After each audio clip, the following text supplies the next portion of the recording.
Business analyst and product owner are two roles which are so similar yet different. At the same time, roles which complement each other. Today with me, I have Abhijit Kundu, who has over 16 years of experience in business analysis and product owner roles. Over years, Abhijit has played many roles, solving user problems and building products which have become benchmark in the financial and the healthcare industry. Other than solving problems, he is also a great mentor, advisor, and a friend whom I have had the pleasure to work and always looked up to him for suggestions and advice. Welcome to Be a Rapid Chat, Abhijit. Thank you, Vikas. It's always a pleasure talking to you. I'm glad we are able to connect after several months. Thank you. Same here, Abhijit. So in this Be a Rapid Chat, here's your first question, Abhijit. In the last 2 years, year and a half or 2 years, as you may say, there has been a paramount shift in how we operate. How have you been adapting to this? So Vikas, the first thing that comes to my mind when you ask about past 1.5 to 2 years is the pandemic, right? And the havoc it created across the world. Definitely, this is something we all want an end to and not revisit it in our lifetime, right? However, the pandemic has forced us to some structural changes in our life. We learned to work remotely with the same level of efficiency. Practically everything in our life has gone digital in just a matter of few months. Think about it. Our daily groceries, schools, colleges, doctors, banks, you name it. And everything is digital now, right? So there was a lot of learning and unlearning that had to be done in the last couple of years. And on a lighter note, contrary to the popular notion, we have made agile work without being co-located. I'm sure we all can relate to that. To add to all that confusion, there has always been a lot of confusion in the BA and the PO role. What is your opinion on these two roles? Are they similar or different? If they're different, how are they different? Sure. So that's a very interesting question, Vikas, that you have asked. So I'll put it this way. There are a lot of overlaps between the BA and PO roles. And in many organizations, these roles are seen as synonymous, right? So they treat BA and PO are kind of one and the same. For example, both the roles are business focused, business oriented, and they're treated as a bridge between technology and business, right? However, there are some uniqueness in both the roles, which you rightly mentioned, makes them complementary. And to understand that, it would require a bigger discussion, honestly, Vikas. Yeah, I'm sure it does. So with all organizations adopting agile, there has been a lot of focus on shorter, faster, and continuous delivery, which brings in more focus on linear and full stack roles. Do you see this happening with the BA and the PO role too? There is a highly debatable topic because so there are merits and demerits on both the sides. My take on this is whatever you name these roles as, right, BA or PO, there are some key responsibilities for a PO as well as PA. And as long as you are able to perform the responsibilities and do due justice to it without stretching yourselves too thin on capacity, I don't see any reason why a full stack product role can't happen. Okay, excellent. And that brings me to the last question, Abhijit. Sure. There are a lot of people who are aspiring to navigate through their careers in exploring and advancing to the PO roles. What would be your suggestion to them on what one should focus in being successful in their career or aspiration? So one fundamental shift that has happened in IT industry since its its evolution is to move toward a user-focused delivery, right? So the only thought I would leave you with is to keep the user at the center of anything you do. Everything else will fall in place by its own, Vikas. Thanks, Abhi. That's a great advice. I'm sure this has built a lot of inquisitiveness about the difference, similarity, and the complement that the BA and the PO role could bring. And we look forward to learning more from you. So to everyone, please ensure to join us on the 28th of August at 5 p.m. Indian Standard Time, where Abhijit will share a lot more about these two contrasting roles on how they have been evolving.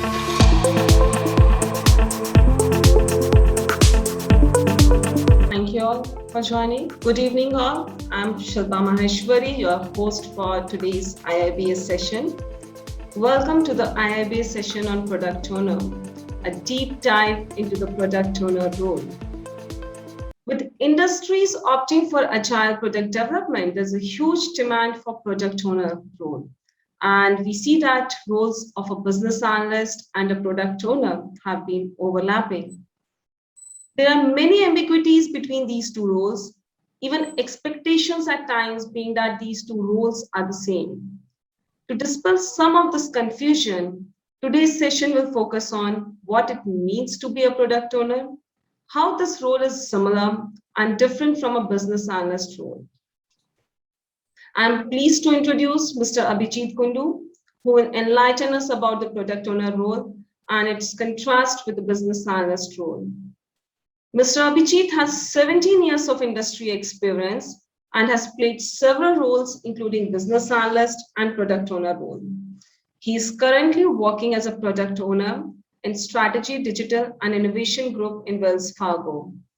In his current role, he is leading digital capabilities to enhance customer experience for credit card users globally. He is an avid follower of Agile and demonstrates servant leadership and agile mindset at work. He's passionate about industry trends in banking and fintech space. Abhijit, a very warm welcome from the IIB India team. We are so glad that you agreed to share your experience with our audience. Over to you for the session. Thank you, Shilpa. Thank you for this elaborate introduction and the warm welcome. It's always a pleasure to be speaking in front of this lovely audience with an IBA chapter.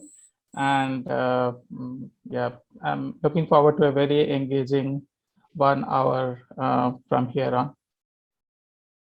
All right, so product owner role, right? So we'll talk about that specifically and then compare and contrast this role with a business analyst role that has been there for a long while in the software industry. And if you look at the first slide that I'm sharing, right? So I have a quote in when I call it a role.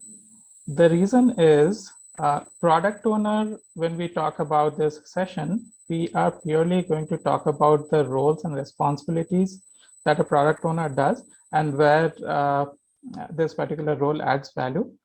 We would not get too much into the product owner title or designation or the individual who is performing that role, right? So the title designation can be something else, but as long as this person is exhibiting certain capabilities, certain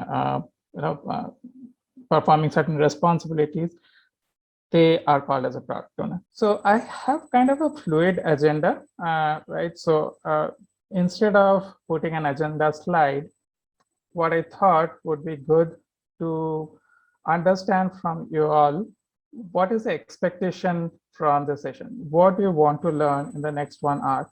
So please use your chat box and put in your comments. What exactly are you looking for from this session, right? So that would be great. I'll jot down those points and we'll come back and see whether we've covered all of them or not. All right, so I'm getting some messages. Let me see what those are. Relationship between PO and BA, definitely we'll discuss that. Differences, major capabilities of a product owner, very important. So we'll look at that. Differences between business analyst, product owner, and product manager as well. Very good. How to transform from a PO, from a BA to PO role.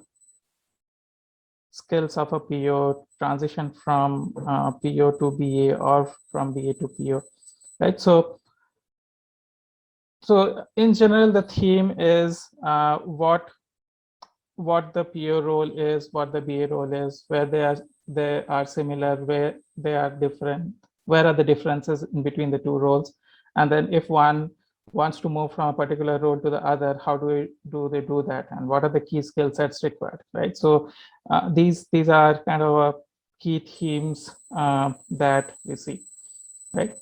So let's move on. We will come back to this towards the end of the session and see if we have covered it or not. Can BA be considered for a PO role? Certification, well, I'm not going to talk about certifications. That's a separate topic altogether, but definitely we'll talk about some key skills that are needed for being a successful PO, right? So we'll get to that. So I'll move on to the next slide. And here I would just remove myself from presentation and I put in the points which comes from you, right? So again, another question for the audience. What do you think are the roles and responsibilities of a BA and a PO, right? So how do you differentiate or draw commonalities between these two roles? Yeah, please type in on the chat and I'll jot down those points, and we'll see if we are, we are converging or deviating from these or not. Okay, so PO is prioritize, value,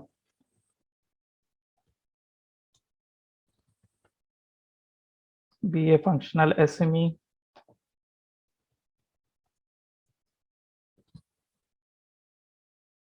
change enabler, collaboration. These are, I'm assuming those are for a PO. Requirement elicitation,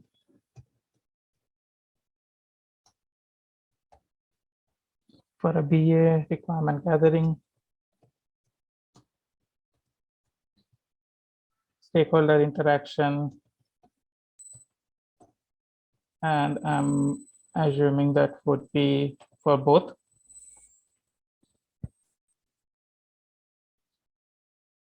BA does communication, okay. Prioritizing features,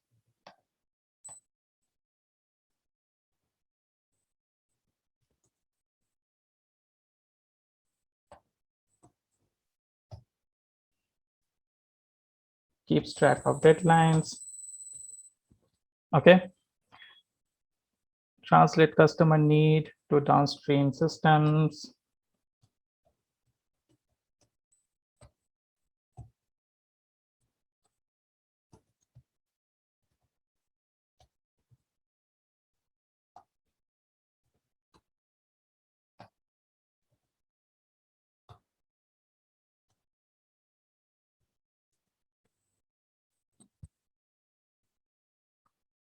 okay. UAT, value maximizer, monetary, social, very good points coming in. Let those coming.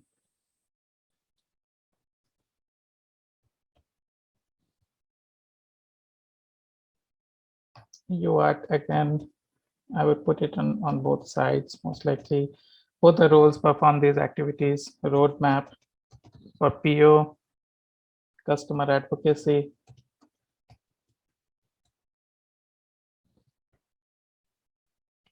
liaison between engineering team and business stakeholder. Again, would that be BA or PO?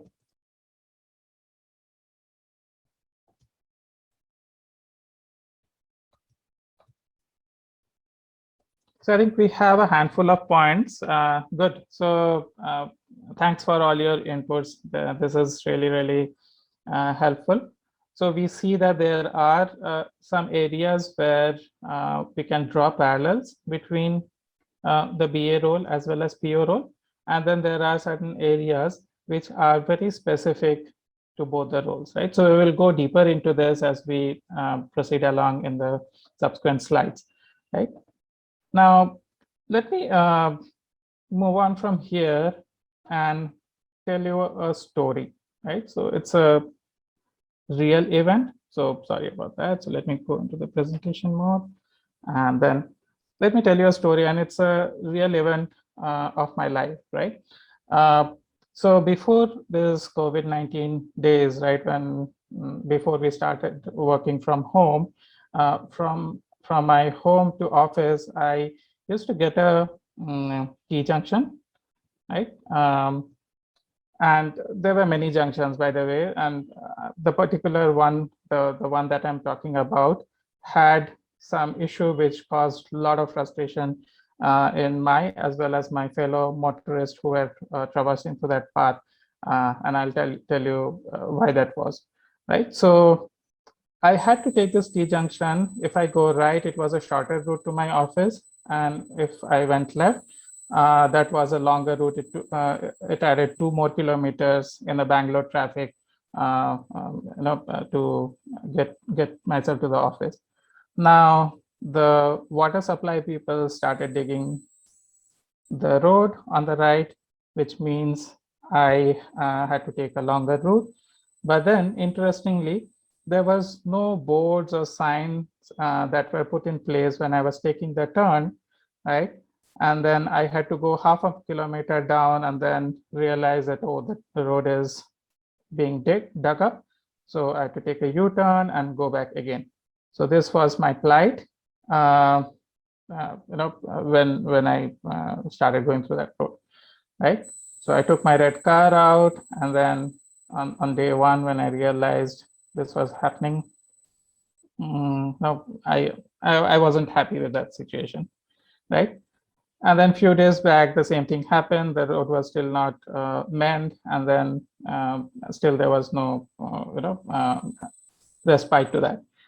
Now, seeing that there were a lot of motorists doing the same mistake over and over again, right? Something struck with the authorities, and they decided to put a board at the junction so that the motorists do not make any mistake, and they take the left turn instead of right? So they call in a vendor, what sign to be put and all that. So they decided that they need to put a board in 2 or 3 days, and then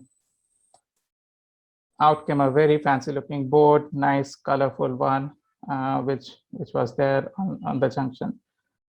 But interestingly, all the motorists, including myself, didn't realize that there was a board that has been put, right? After a few days, we still wanted to check whether the road on the right was clear, and we kept turning right and then faced the same situation, right? So the road was still not manned, and we had to go back and take a detour 2 kilometers round to the office, right? And so what was the result? The motorists were still not happy even after the board was put on. So what do you take out of this story, right? So a board was needed, right? And the board was put, although it was late, but nonetheless it was put. But still, we were seeing that the users were not happy, right? Can you just type in the chat what was going on here and why, although being successful in putting the board, the users were still not happy? So I'd like to hear some thoughts from the audience on the chat. Okay, the board was not put at the right place. It was an unclear sign. Maybe it was not visible. Location of the board was not correct. Lack of trust on government officials, right? So the requirement was not clear. So, right, so a lot of things going on because of which, the habits of the motorist, right? So people didn't understand the sign, right? People were not used to reading the boards, not following the best practices, all of that, right? So what I want to get to from this story is when we are working in a project, we often get into a watermelon, situation, right? So from the surface, our outputs are great. We are meeting the timelines. We are within budget. We are delivering what was asked for. We are doing the things absolutely right, right? However, the customers are not happy. So that's one distinction I would want to bring out here, the distinction between the output and the outcome, right? So very important distinction for the role of a PO. So let's get a little deeper into these two terminologies, although they sound very similar. And if you don't pay enough attention, we might end up using these two terminologies synonymously, but nonetheless, these are not same. They have different meaning when we look a little deeper. So let's look at what the outputs and the outcomes are. So output are the end result of certain activities, right? So if you are writing requirements, your output would be either a BRD or a user story or use cases, FRD, or whatever it is, right? So those are the outputs, the requirement documentation. It could be diagrams like user flows, interaction diagrams, interfaces, right? If you are working in Agile, it could be your epics, user stories, right? Acceptance criteria. So those are all output, right? So any action that you take and the end result of it is output, right? The outcome is how those outputs are perceived by our user, or interpreted by our user, or how it changes the behavior of the user. So all that comes under the outcome, right? And outcome is output is more tangible. Outcome is little difficult to measure. It's not tangible, but outcome is nonetheless it's more valuable, because that is what that is where kind of the rubber meets the road, right? So that's how you determine whether whatever actions you have taken is of moving the needle or not, right? So just to build up on that, right? So if you look at the for each of these categories, right?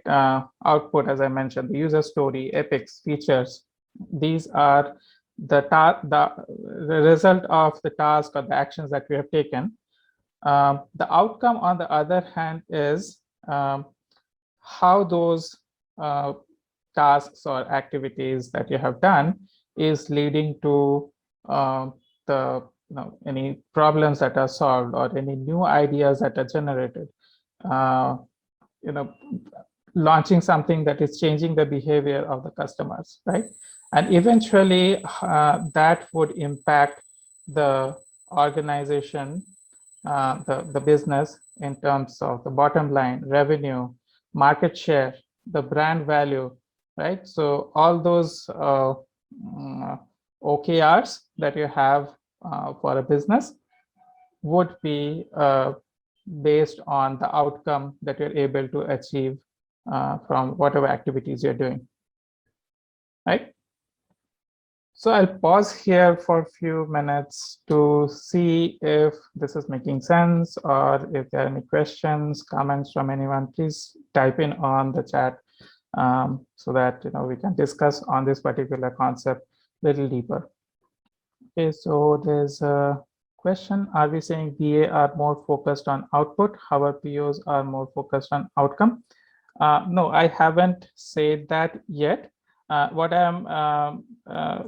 I'm emphasizing on here is, for a PO role to be successful, outcome is of utmost importance, right? So we'll come back and see that in the role of a PO, there are the way the PO role is practiced in certain organization. The PO, the PO role also have focus towards output rather than outcome, and how much anti-pattern that could be, right? I have not mentioned that BAs are focused on output and POs are on outcome. What I'm saying is outcome is of utmost importance for the PO role. Okay, cool. So let's move ahead, right? So now that we understood the outcome, and this again relates to one of the points which we saw earlier, that delivering value, maximizing value is a PO's role. That's what I'm kind of emphasizing on up till now. So let's move on from here and look at, take a closer look, zoom into the BA, PO, and the project manager role in the software development process, right? So what you see at the top, these are traditionally the activities or the responsibilities of a BA role, right? So understanding the business, understanding the as-is process, gaining subject matter expertise in the process that we are analyzing on,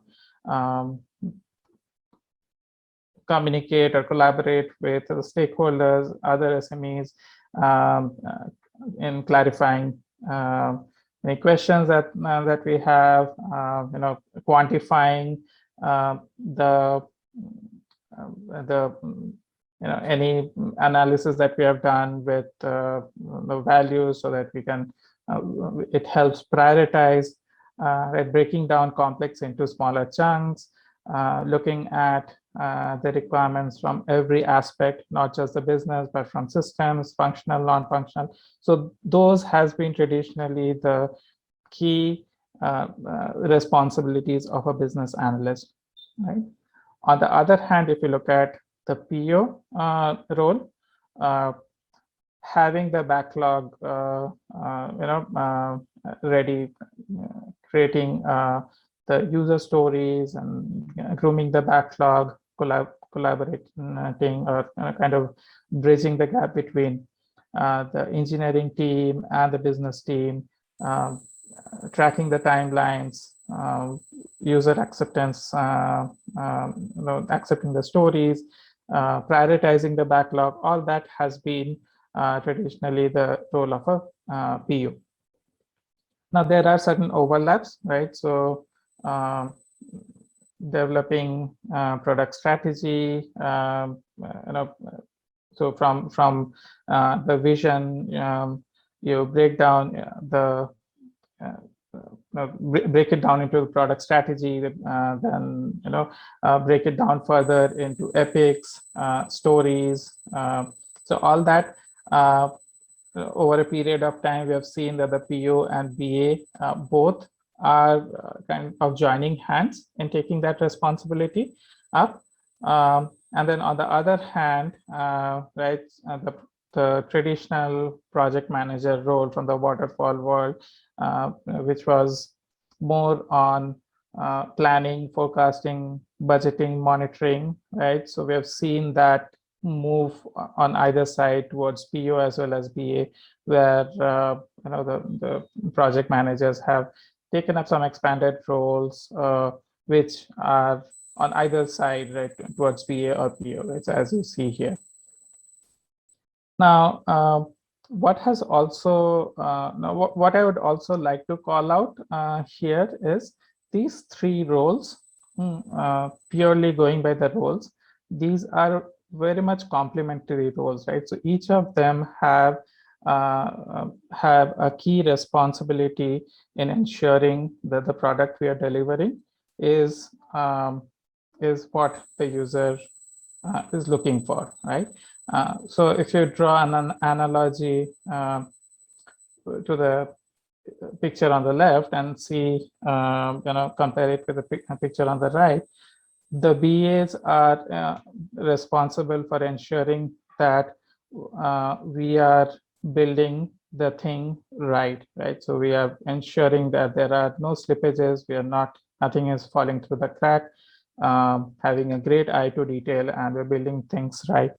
On the other hand, the project managers are in the current agile environment, people who are playing that role of ensuring the timelines and delivery, they are responsible for building the things at the right time. So the time to market aspect is looked up by them. And then the third point, the PO role, they are responsible in ensuring that we are building the right thing, right? So, and when all these three roles come together, you get an intersection point where the user is getting exactly what the user had either thought for or had a need for, or the user is getting something which they haven't thought for, but yeah, they still love to use the product that has been put in place. Right, so I see some questions coming in. Are these roles getting blurred today? Definitely yes. So if you look at these overlaps, right? So we see that with agile and continuous delivery coming in, one person playing multiple hats. Now we don't. Now what we are speaking of here is roles, right? It doesn't mean that one person cannot play two roles, right? So in a cricket, you have batsman, you have a bowler, but then there are people who are all-rounder who can do both the things, right? So as long as the skill is on your side and you're not stretched thin on capacity, you're able to manage both the sides, and we see that one person playing two roles, right? Think of the startups, right? So in the startup mode, you might find one person playing all the three roles, right? So you would not have luxury in hiring people for one specific roles. So it really depends upon the product that you're working on, the type of organization, the organizational structure that is in place. You would see that these roles are kind of graying out, and then one person stepping in multiple shoes and performing, these roles. Few questions coming up, so let me take those. So they have three different types of pizza. Still need to share a slice with each. Three amigos. Okay. I don't see relevance of negatives in the Venn diagram on the right. So let's talk about it a bit, right? So what we are referring to here. So if we don't have a person who is taking care of the forecasting, planning, budgeting, right? Making sure that we are on track in terms of the key parameters of budget, time, cost, and the resources, right? So we might be building the things right, and we are doing it. We are doing the right thing, right? But then we might be late in launching the product in the market, or the feature into the market, right? So there should be someone, and that someone need not be a separate role. The PO himself or herself might be playing that role, but nonetheless, someone has to keep a track that we are at time, launching the product in the market, and hence, these aspects are necessary, and someone should be doing it, right? Be it a PO, BA, or someone else. Look at this, intersection, right? Poor quality. So if we don't have someone taking care of these, right? So if we don't have a BA, like people who are ensuring that while building a product, enough questions are done, we're looking at things from all the aspects, right? We might be building the right thing, right? But there might be some slippages, some things might fall through the crack. And you may argue that, hey, the PO can do that, right? Absolutely, PO can do that. And if the PO is doing that, that means he or she is stepping up and taking some of the BA responsibilities, right? And likewise, if you don't have this yellow quadrant, the product owner, right? If there's no one doing these activities, then we might be building the product as per the specification. We are bang on time in terms of time to market. But then on launching the product, we'll figure out the users are not liking the product so much, right? So that's the key aspect I'm trying to bring up from here, right? It's not, again, I reiterate, I'm not advocating that each of these roles need to be played by individual person. It depends upon the product you're working on and then the organizational structure. But nonetheless, these aspects should be looked after by someone in the ecosystem. Okay, so we'll talk about the roles of a PO and a product manager. So just hold on to that thought for some more time. Okay, so there's a point that has been put on chat. So it says that right thing is for PO and BA, right? Building the right thing, which is the yellow box. Thing right is for quality, which is for testers, right? So the argument here is the QA team or the testing team should ensure that the things are built right now. Well, so that's a good point and valid point, but then think about this, right? So the testers or the QAs would be referring to certain artifacts, be it your requirements or user stories or acceptance criteria, whatever it is, right? And then based on that, they'll be testing it, right? Now, if the requirements of the acceptance criteria has not been articulated as per the customer need or what we want to build in, right? Then there would be a gap, and then that would lead to the QA would miss that, and then the product would not have as much visibility as we intend to, right? And hence that aspect is needed. Now you may argue that the acceptance criteria are written by POs. Well, if that is the case, so be it, right? But then what you're doing by saying that is PO is stepping in here and ensuring that they have the requirements and the acceptance, all that being covered by the PO himself or herself, right? Or if the BA is doing that, then the BA is responsible for ensuring that the requirements are accurate and complete.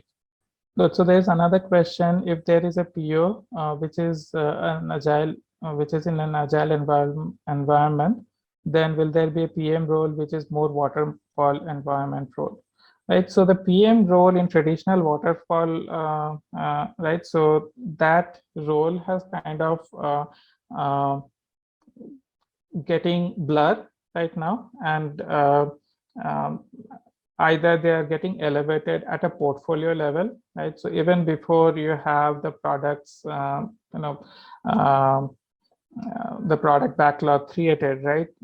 You have initiatives and something at a broader level, at an enterprise level. There are some tracking mechanism which is needed, right? So I'm talking from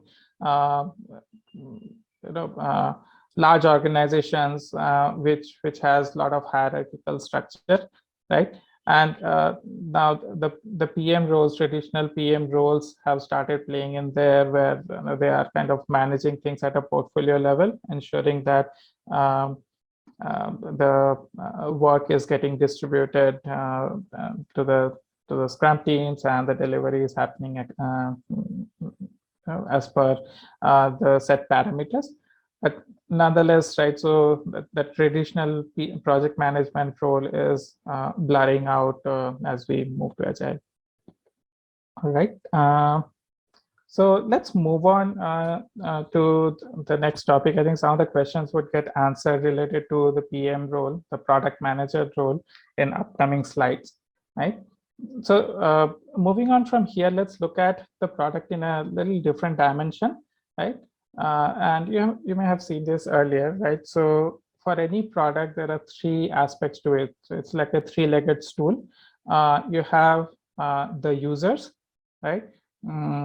You have the business, and then you have the technology. The users are, the user aspect of the product is, does that product meet the needs of the user? Would the user want to use it, or is the user desiring that product and willing to use it? The technology aspect is, can we build the product which we are envisioning with the skills, the technology stack, and all that we have, and in the time that is stipulated, right? And can we make the product work with those constraints in hand? And the business is, we can keep on building product, but can we make profit by selling that product or by making the user use it, right? So all three should come together to create a product which is the intersection point of all of this, create a product which is valuable to the user. And that is where the role of a PO comes into play, right? So the PO is kind of a hub for all these three aspects, or three groups: the technology, the user experience, and the business, and making sure that all of them are kind of working in sync. Now let's move on to let's deep dive into the role of a PO a little better, right? So and here some of the questions related to the the product manager would get clarified, right? So if you look at the PO role, there are 5 levels of maturity that a PO role can go through, right? So at the lowest level, the PO acts as a scribe. So they are these are the administrative role within a Scrum team, where the main objective for the PO is to make sure the product backlog is is there. The product backlog is prioritized on writing user stories and acceptance criteria, making sure that the backlog is in shape, right? So that's the whole sole purpose of having a PO in a scribe mode. So this is something which used to happen in the initial days of Agile, right? So the business would sit in at a different geography, right? So you would have business analyst or someone from the business SME who would kind of draft the requirement at a very high level, and then this person, the scribe PO, would work closely with the engineering team to make sure that requirement which is drafted by the business are kind of churned down, broken down into smaller stories, and put it in backlog, and help the team with helping the team understand the stories and do all that stuff, right? So so on the surface of it, you would still call this person a PO, but then all that this person is doing is ensuring that the delivery of the work is done, right? So that's at the lowest maturity level of a PO role. The next is the proxy PO, right? So here the PO has limited authority. So there would still be another PO sitting in a different geography near to the customer or on the business side, but then at a more tactical level, the proxy PO have some limited authority to move around the stories, prioritize the stories, or go back and say that this should be done before that, and those sort of things, right? So that's a role of the proxy PO, which is kind of second level of the PO. The third level is the business representative, where the PO has the business context, understand the market, the competitors, the customers, has access to the customer insights, voice of customer, has access to any analytics that is being done on the customers and the products. So they have much better information in hand to take decision to a great extent for the product, right? And they hold the authority to create the product roadmap and manage the backlog, releases, and things like that. So that's the third level. And these two are the level where most of the organizations have POs placed in, right? So either the POs are playing a proxy or playing a business representative, depending upon the organization the person is in, right? And then the next level of it is the sponsor, where the PO owns the budget, have an impact on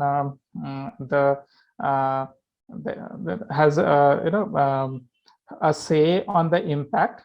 You remember the output, outcome, and the impact slide which we saw earlier. The impact piece of it can be influenced by the sponsor PO, right? And the sponsor PO defines what has to be done, when it has to be done, in what priority, and kind of aligns everything with the business goal. And this is where you have an overlap with the PM, right? So in many cases, the way things operate in the organization is you have a PO who is working closely with a Scrum team and playing a business representative, and then you have a product manager who is closer to the business, closer to the customer, and has ownership of the impact, right? So who is kind of not as close as the Scrum team is, but more closer to the business and acts as a sponsor, right? So that's the mode many POs are operating today, right? And then the third or the final step of PO maturity is the entrepreneur, where the user is more the PO is a whole soul responsible for the entire product. So this is more like a startup mode where the product owner does everything, right? So we'll move on to look how what the PO can do to move up the value chain, right? So, but before that, let me talk about two types of product teams, and this has been taken from a very good book that I have recently read. It is written by Marty Kagan, and the book is called Empowered, right? So what Marty says in his book is there are essentially three types of product teams, out of which the first type is a delivery team, right? Which is not a product team at all. The objective of the delivery team is to deliver whatever has been directed to them, right? And the scribe PO is kind of part of that team, just doing the administrative work. The other two types of product teams are feature product team and then empowered product team. Now, the feature product team, what you see on the left is those teams where the features that needs to be built is defined by someone else. It's not defined by the team. The product owner does not take full decision on what feature to be built and when. And then the product owner kind of does liaising work between the engineering team and the business who defines the features, and gonna make sure that the features are delivered, right?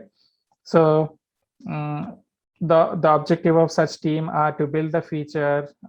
What they do is to design code, right? So there would still be some the usability aspect being done within the team, but what has to be built is still directed.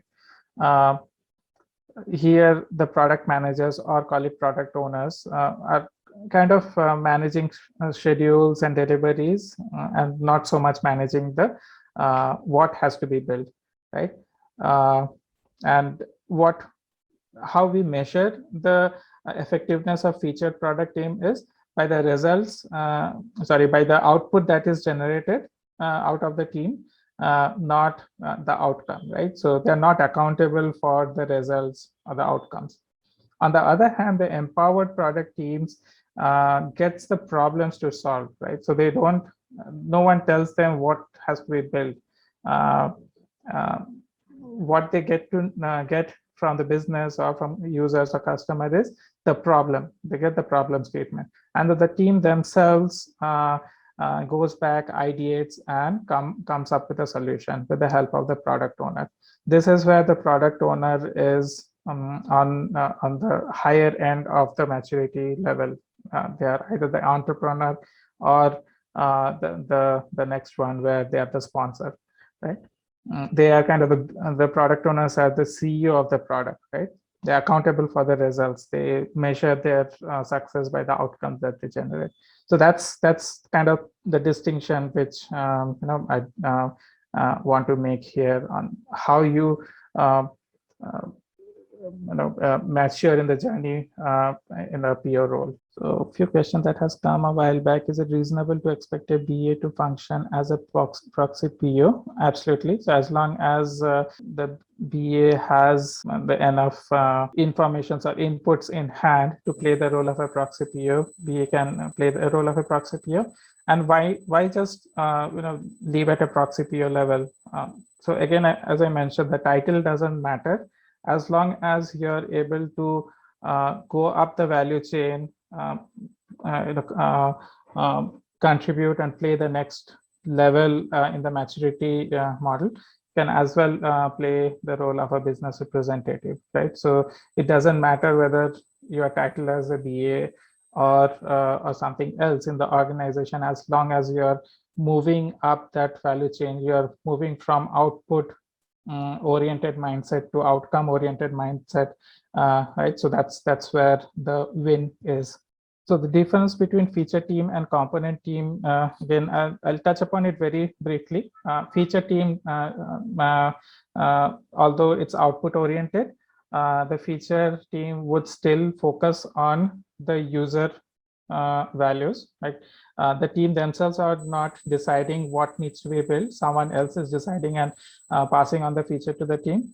But at the end of the day, whatever is delivered by the team is going to have impact, positive or negative, on the user.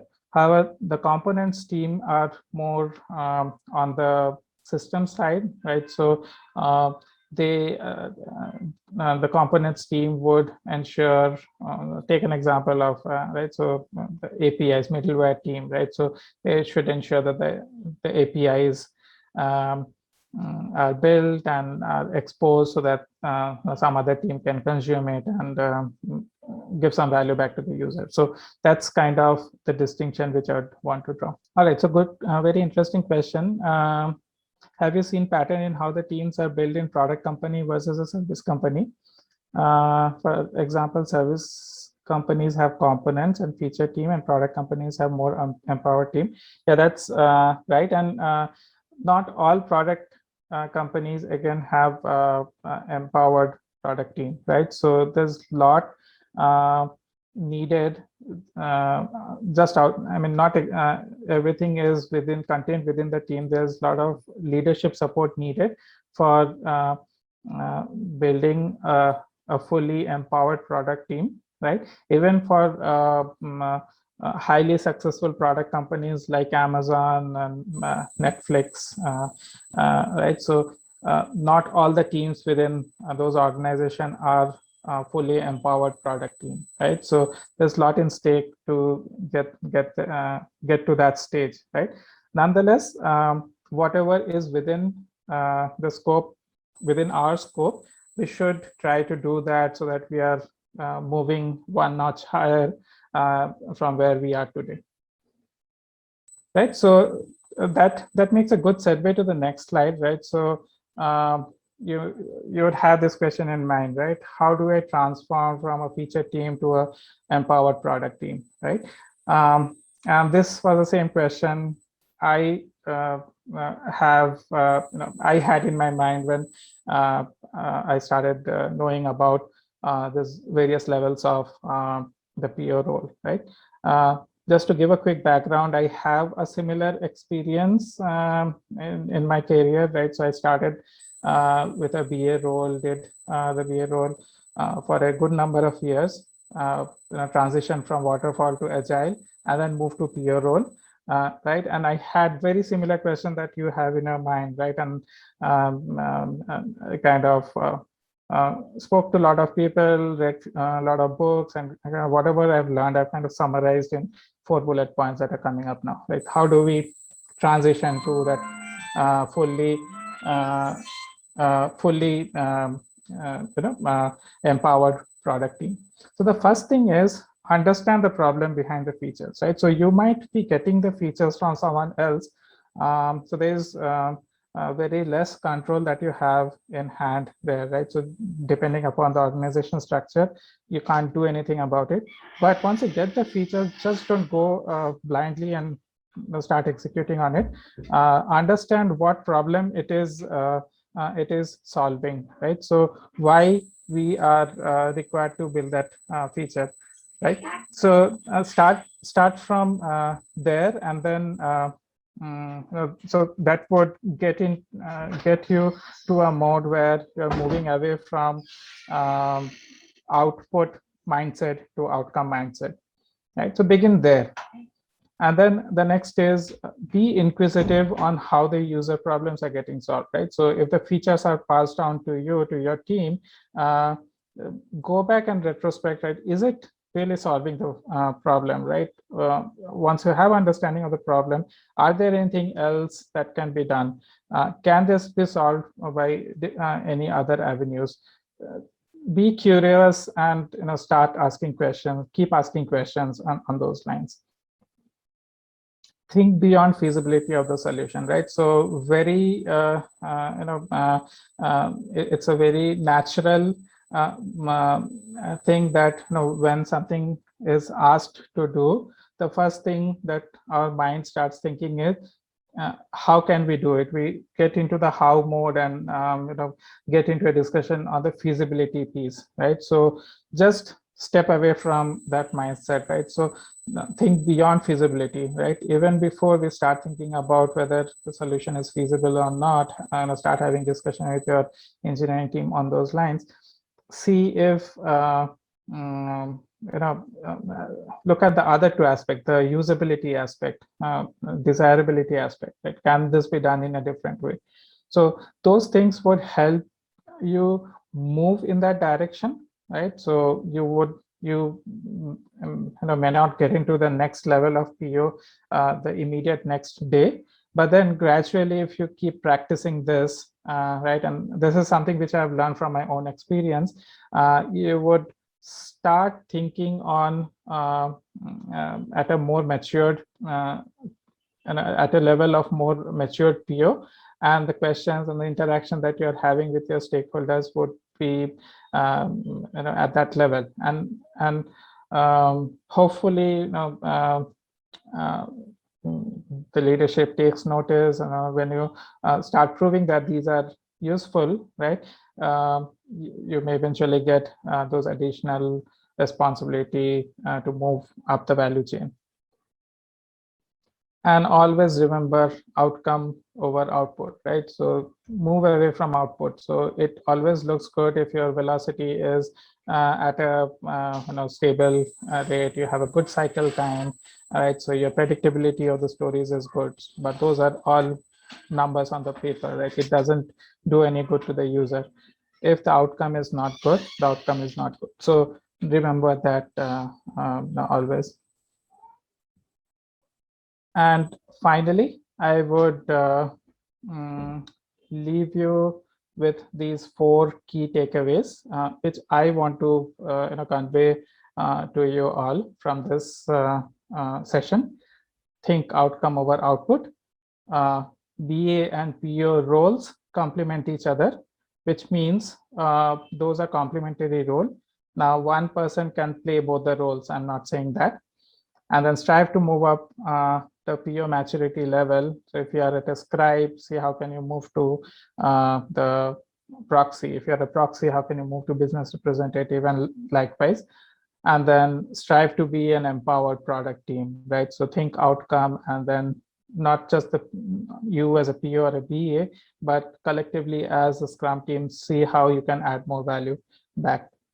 So I'll pause here. So this concludes my session. So I'll pause for any questions, any thoughts, comments from the team. Abhijit, there are a couple of questions in our Q&A section. I have posted them in chat window. What are the roles and responsibilities of PO specific to product management?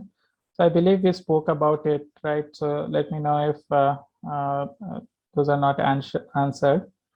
How to transition from ServiceNow BA to domain PO role, right? So now you know what is needed for a PO role. Now, depending upon which domain you're moving to, definitely you need to understand your business, your customers, the product that you are an owner of, right? So you need to pick all those up, and then based on that, right? So you can make progress. So those are bare necessities, right? So you have to have those as a prerequisite before you can call yourself a PO, right? So you have to talk to people who are in that domain, and read about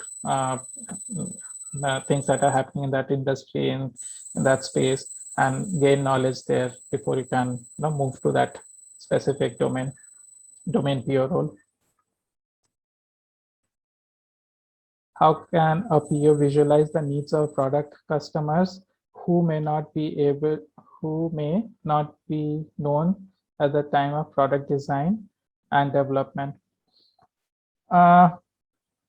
So that's a very interesting question, right? So before iPhone was launched, how did Apple know that iPhone would be so desired product in the market, right? So the thing is, you have to look at and this requires a separate discussion altogether, but I'll give a gist of it. So when you think of a product, or for that matter, a user problem, right? Our first reaction is we see what is as is, what the user is doing now, and we try to improve that and get to a 2B state, which is an improved version of as is, right? So that is a natural approach which we take. Now, very innovative product companies break out of that, right? So they think out of the box. They spend more time on the user problem than on the solution, right? They test out a lot of alternatives, right? So this, even before they work on a product, they would do a lot of POCs and then try out in a closed group users and get feedback, improvise on them, and then they decide what product features they need to target. And that way, they come up with products which are kind of groundbreaking, right? So something that was not there in the past and have changed the world today. So that's kind of, so there are methods of doing that. lot of books are written in that, in that space. But yeah, but that's a separate topic altogether. BAs will analyze the user stories, POs will prioritize the requirement. Yeah, that's a notion, right? But then POs, we have seen that those are a kind of complementary role, but then and then these are blurring out a bit in the current context. PO versus customer success manager versus BA versus product manager. In customer success manager, it's more of a title, if I may call it, that some organizations use. In a nutshell, like the PO role, PO or the PM role, these are customer facing or customer. These are the voice of customers for the organization, right? So they kind of play the equivalent role. Output and outcome concept is very interesting. Thanks for explaining. Okay, thank you that it resonated with you. I'm just checking if there are any other questions on the chat. How to change a career from non-BA to BA to PO role. So non-BA to BA movement is a separate discussion, right? So as you have seen, BA role requires a specific skill set, right? That needs to be acquired, right? And so if you are playing a certain role which has some relevance to BA role today, to see how you can augment that and get into a BA role. And when you have got into a BA role, keep the PO role in mind, right? So what I'm trying to mean here is think about outcome in whatever you do, move away from output, be it a BA role or a PA role. So I think that would help you move in the right directions. All right, so I think I have answered most of the questions. Just doing a time check. We have 4 to 5 more minutes. Are there any other questions? Should we get to a closure? Abhijit, a quick question from my side. This is Sanjay. A quick question from my side. To what extent now a BA, PO role has become a confluence or a kind of part of the roles which are being carried by the erstwhile project manager, the erstwhile solution designer, and a BA? So it's taking, for me, it seems like it's also taking parts away from those roles in today's environment as a product owner.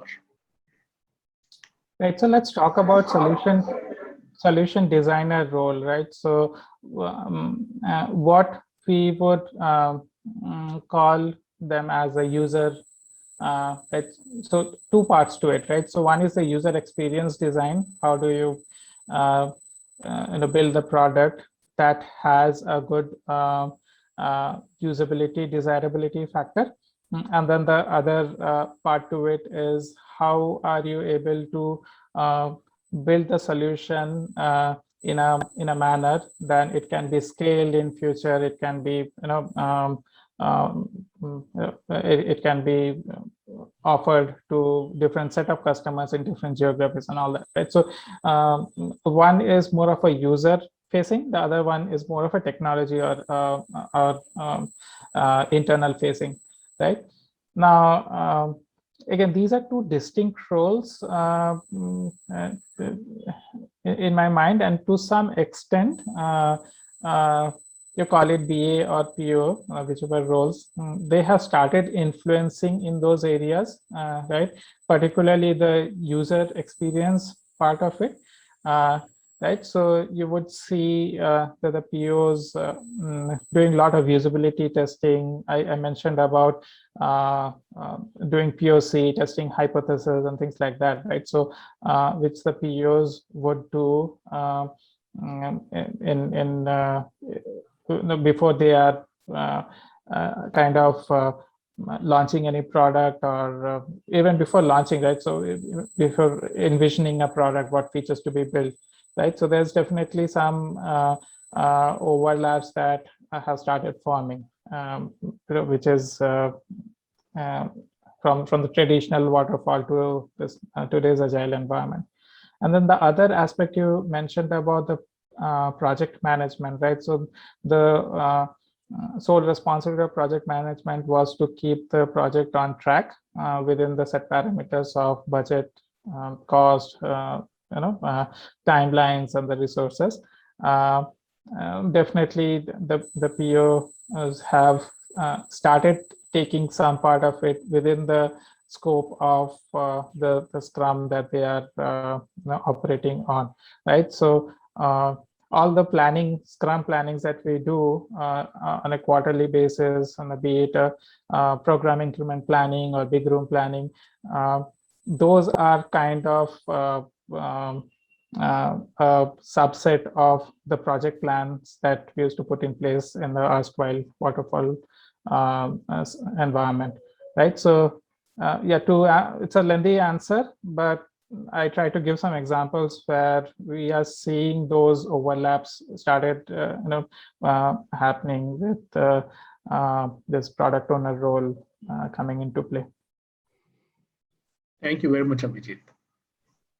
Thanks a lot. And Thanks, yep, Sanjay sir, over to you. So Sanjay sir, President for IIBA Bangalore chapter, we invite you for the vote of thanks. Thank you, Shilpa, and very much thank you, Abhijit, from the bottom of my heart.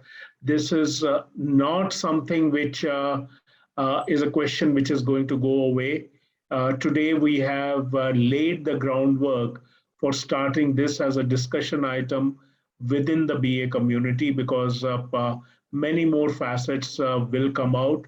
But really appreciate you taking the time and giving your perspective and enlightening us in terms of how do these two roles differ and converge together also.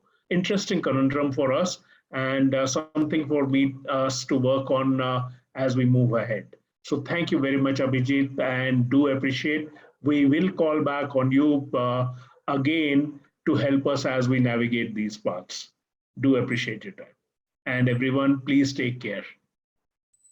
Yeah, thank you. It was pleasure speaking in front of this lovely audience. Right, so I look forward to more such sessions in future. So thank you for giving me this opportunity, Sanjay and Shilpa.